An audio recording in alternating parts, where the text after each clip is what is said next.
Hey, what's going on, family? It is your chief visionary, Natasha Davis, right here. It is Thursday. It's time for that learning is earning hashtag golden nuggets brain dump. What's going on? Listen, happy Thursday. What's up? Listen, I know you had a good time this past weekend. What did you do? What did you do? Did you stay out of trouble? Did you stay out of trouble? That's what's important. I need to know that I stayed out of trouble. It's like a 50-50 type deal.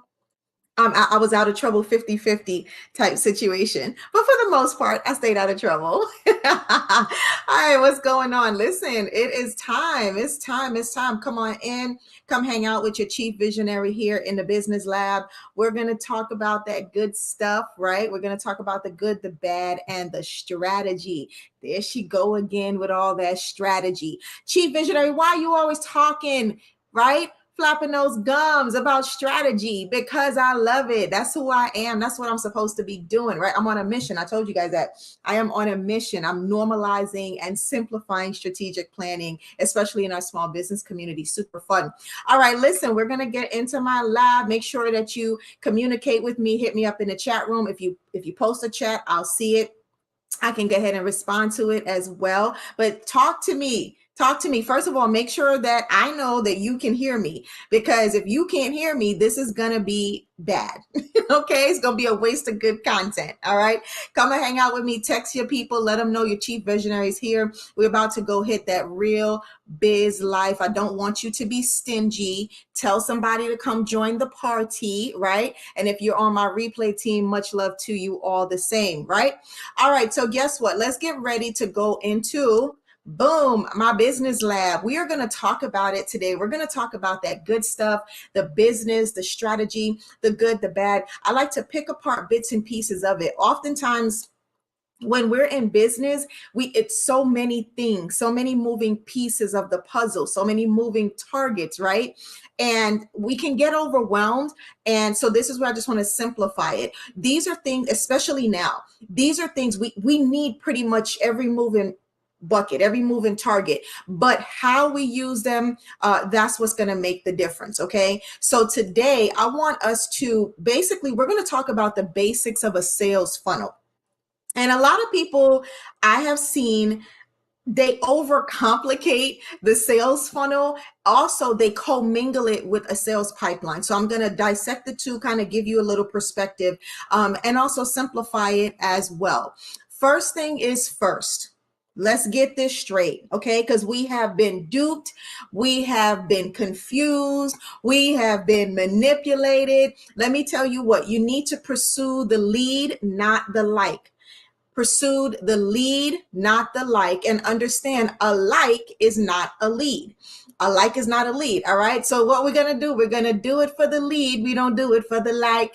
Do it for the lead. We don't do it for the like. Come on. Do it for the lead. We don't do it for the like.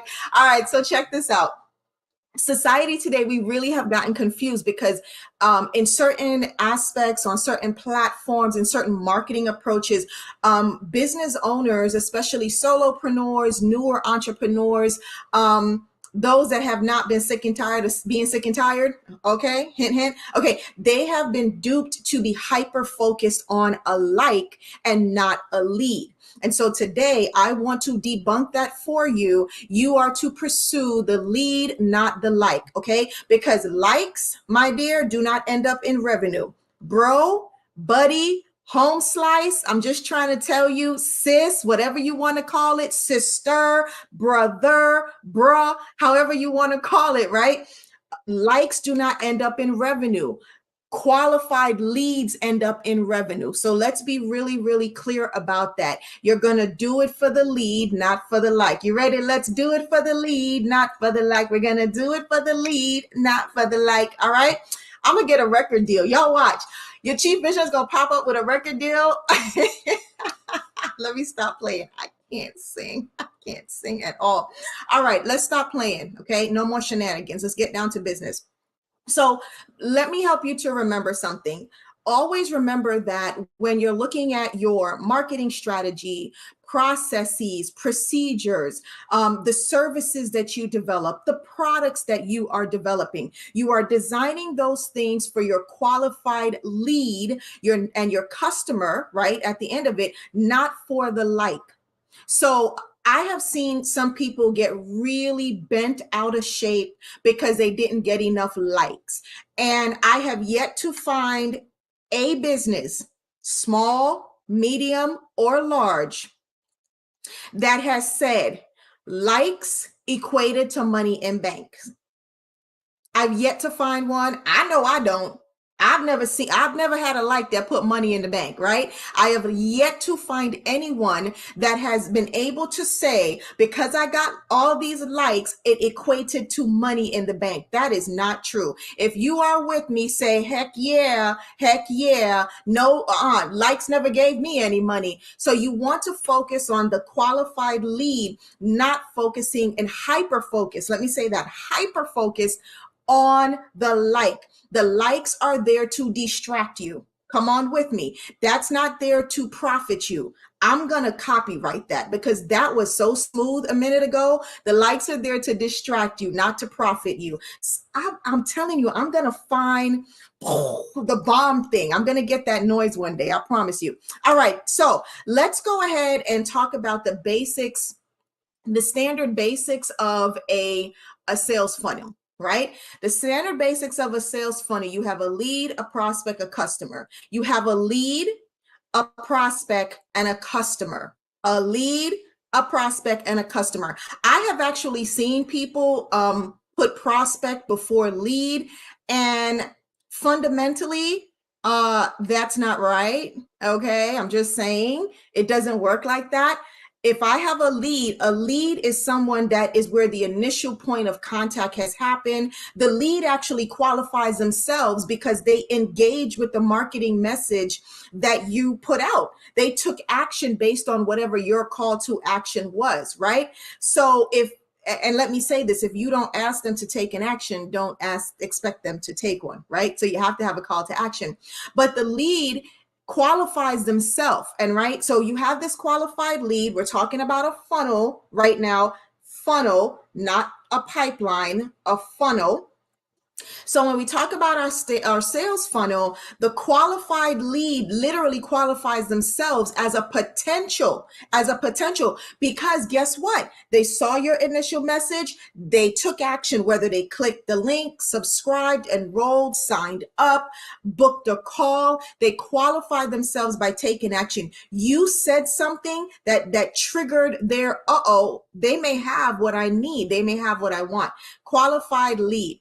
Then the prospect is the next layer in your funnel. Okay, this is a sales funnel, not a pipeline. Okay. All right. So now you have your prospect. Your prospect is where true intentional communication now happens. This is where the prospect is confirming that you have what they want and what they need. And the business, don't miss this, is confirming that they want to work with this person as a customer. Let me tell you right here, pump, stop, pause, whatever. As a business, it is imperative, especially as a service-based business, right? It is imperative that you qualify a prospect before you just throw them into being a customer. Like they say, all money isn't good money. All prospects aren't good customers. I'm just saying, okay, especially as a service-based business, you want to be very careful. And I've done a Real Biz Life about this. I've even done a 5 Simple Steps series about this, of literally when you have the red carpet feeling, the veil, right? Like, hey, listen, only the best of the best. Like, I only want to work with these type of customers. So your prospect is going to be able to get the intentional communication. You guys are doing like this mutual kind of like qualification and confirmation. All right. Prospect comes first. Now, let me just say to you, if you have like a sales led process,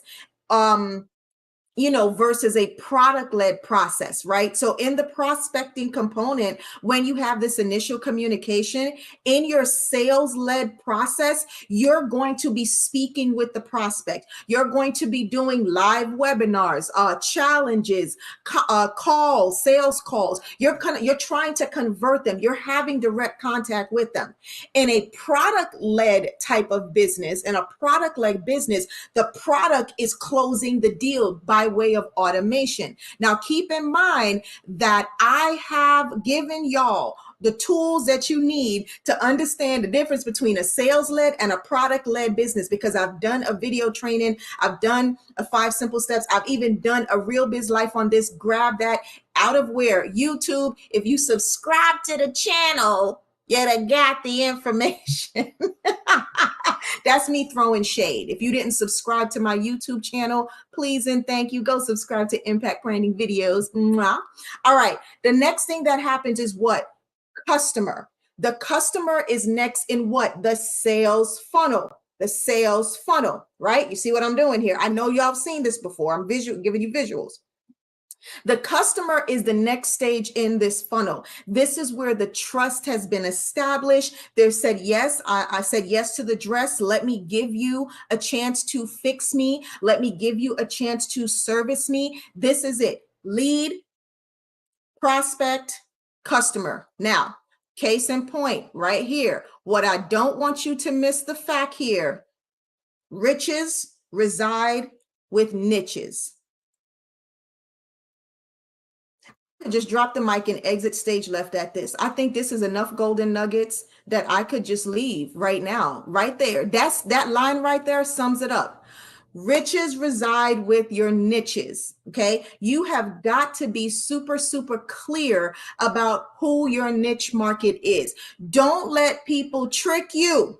Don't be duped into thinking that you don't have to have a niche. You don't serve everybody. Everybody doesn't want what you have. Everybody doesn't need what you have. You don't serve all women, all men, all children, all corporations.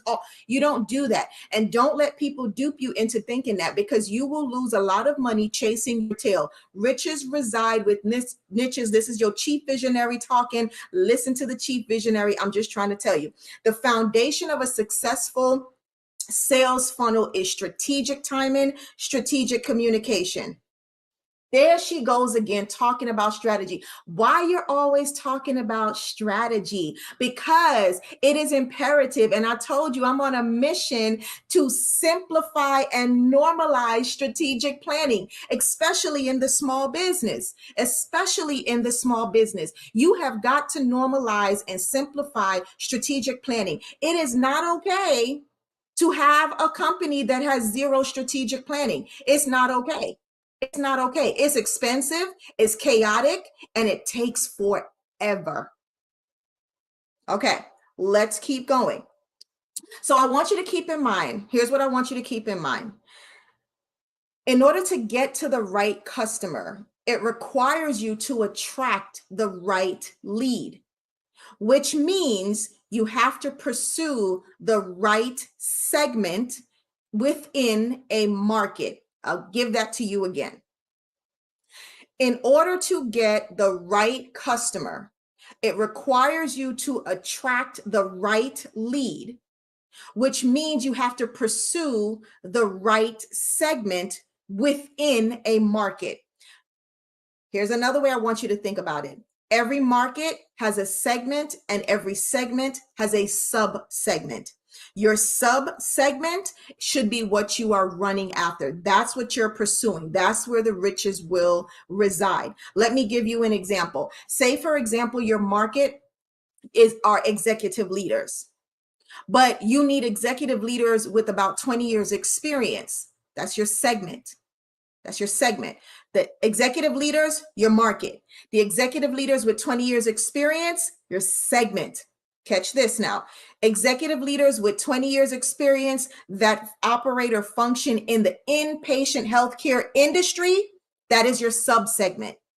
You have a market that has a segment, and every segment has a subsegment. Your goal is to start running after the subsegment. Riches reside with niches. Okay, so I want to give you some perspective and clarity. A little bit of learning is earning, but you know what? I need to do a shameless plug. First of all, see, my book, Be Unleashed, opened your mind to these principles, right? On a much deeper level. So I do want you to go grab yourself a copy of Be Unleashed. You can get it on Amazon, or you can go to my website. I put the link on the screen for you, but grab your copy. I have simplified branding, positioning, strategy, all that good stuff. Be Unleashed, right? That's where it is right there. Shameless plug. Okay, now back to our regular programming, please and thank you.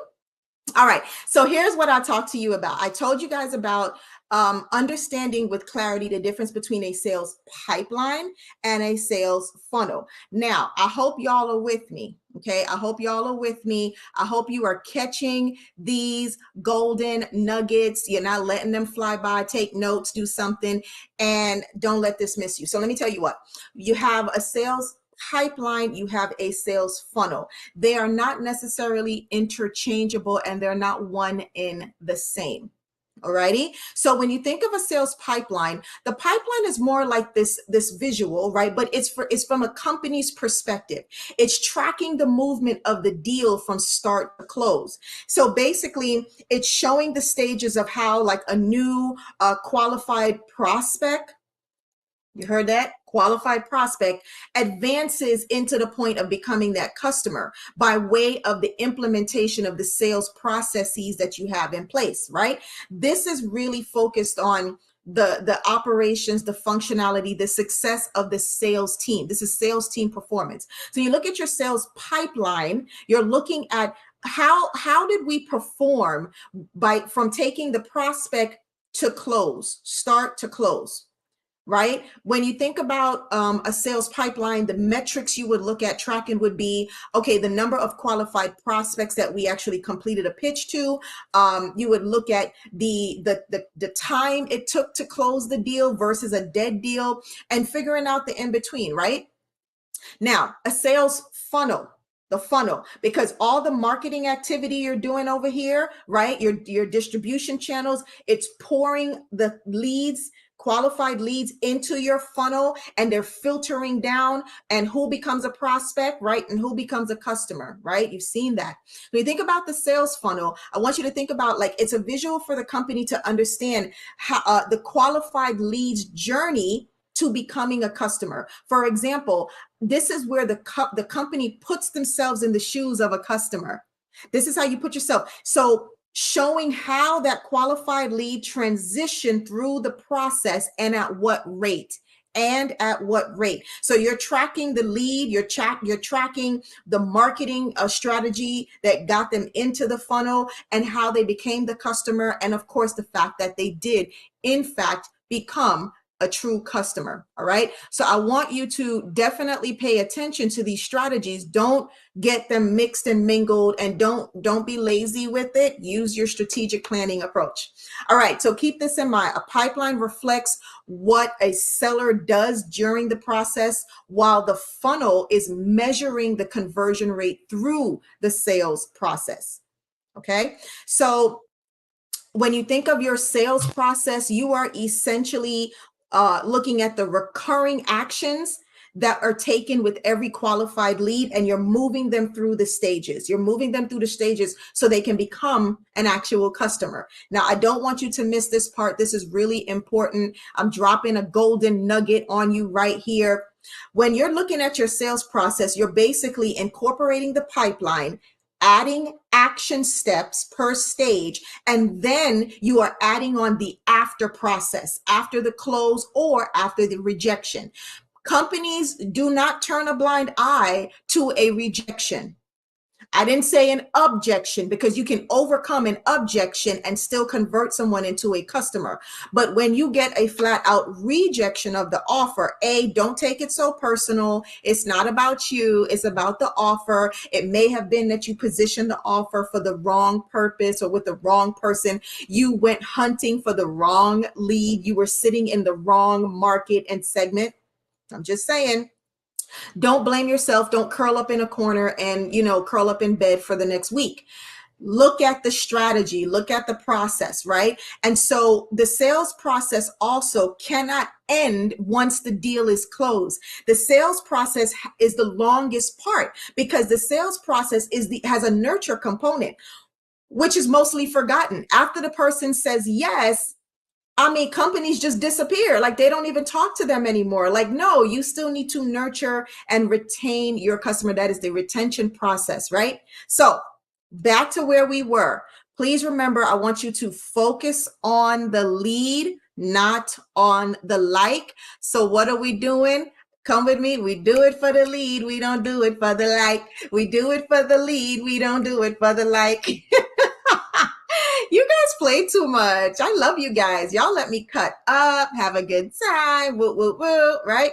All right. So listen, I wanted you to get this information because it is really, really important that we understand, especially as we are preparing for the next quarter and the next stage in business. We need to remember, most importantly, that we are focused on the business, the strategy. Don't neglect the strategy. I told you I am coming for you. I am on that mission. I have been on this mission to normalize and simplify strategic planning, especially in the small business market, because it's so overlooked and so underrated.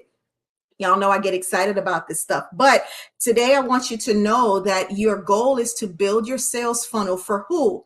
Your qualified lead. Build your products and services, your marketing strategy, your processes, your systems, your procedures. Build it for qualified leads and for customers, not for the like. Yay. All right, guys. Listen, I need you to get back to work. I didn't want to take too much of your time today. All I need is a little snippet of your beginning of your day. And if you ever need your chief visionary, tongue tire here. See, this is what happens when you're live, right? This is not pre-recorded. Anyway, if you ever need your chief visionary for strategy, for maybe training, or as a speaker, I don't want you to hesitate. Go ahead and book a power chat. The link is on the screen. You can go there, schedule your power chat. And don't forget to subscribe to our YouTube channel, Impact Branding Videos, please. And thank ya very much. I appreciate it. If you are catching this on the replay, much love to you. Drop me that hashtag replay in the chat so I can show you some love. And I will see you next week. Definitely see you next week. And hey, Lucy, what's up, girl? Hey, girl. Hey, I see you, girl. Thank you for joining me. Yes, we do it for the lead, not for the like. Absolutely. All right, guys, I'll see you next week, Thursday. Bring a friend with you. Don't be stingy. Don't let them be tardy for this party. Bring them to this party. We'll be in the Business Lab next week, Thursday, 9 a.m. Eastern Standard Time. My West Coast people, I'm sorry. I love you. But I'm gonna need you to get up a little early and come hang out with me in the lab. All right. All right. Blessings upon blessings. Love you much. Y'all have a fabulous, fabulous day.